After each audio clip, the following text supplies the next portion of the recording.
Hello, this is Jordan with the practice set, and today we're going to do a Calculus 3 problem involving Lagrange multipliers. Okay, so a lidless rectangular box is made with 48 square inches of cardboard. Maximize the volume. So this problem doesn't ordinarily look like a Lagrange multiplier problem, and the reason for that is because we have to pick out of it the general and constraint equations. It's not given to us as normally given to us, or as we see in the last problem before this. You can actually check it out on our YouTube channel to see the other Lagrange multiplier problems that we have. So what we have to do is we have to find these general and constraint equations. And the way we find that is we see it's asking us to maximize the volume. Whatever it wants us to maximize, or whatever it doesn't give us a constraint on, is our general equation. So from that, we just take the volume. The volume equation is x times y times z. And it's giving us a constraint here that is saying that the maximum that we can have is 48 square inches of cardboard. Because it's square inches, we know that this must be surface area, so we have to use the surface area equation. But it's lidless, so it doesn't have a top, meaning that the surface area equation is 2xz plus 2yz plus xy. We're missing one side. It really doesn't matter which side, we can pick any side. And we set that equal to 48. So to find these Lagrange multipliers, what we do is we take the partial derivatives of our general equation, v, and we set that equal to the corresponding partial derivative of our constraint equation times lambda. So as we see, we take the x partial derivative of our volume equation, which gives us yz, set that equal to lambda times the x partial derivative of the constraint equation, which gives us lambda times 2z plus y. This is, partial derivatives, this is left out because there's no x value in it, and same with that.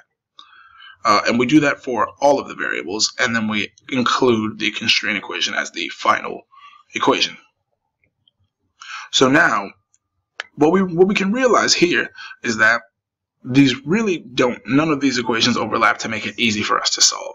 So the way that we can make that easiest is we merely multiply in the missing variable from each of these three. So in this one we multiply the x, in this one we multiply the y, and this one we multiply the z, which means that x, y, z is equal to this one times x, this times y, and this times z. So we can set them all equal to each other.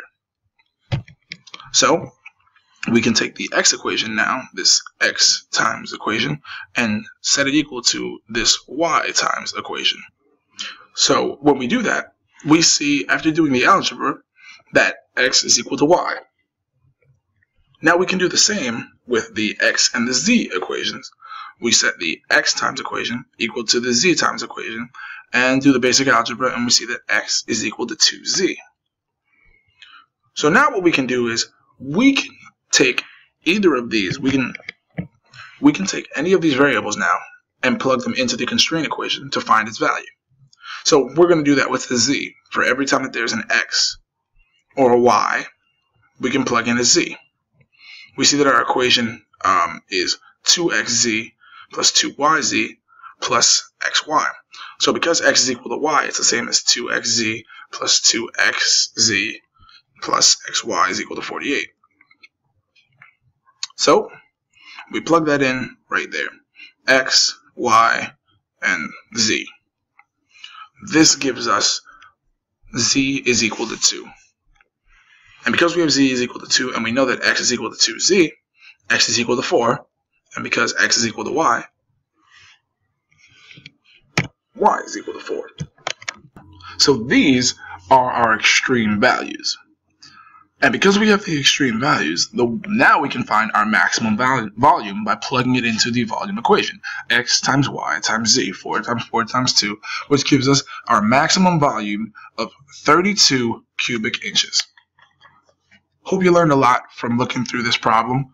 If you want to find more that are just like this, go to thepracticeset.com. We have a link in the description.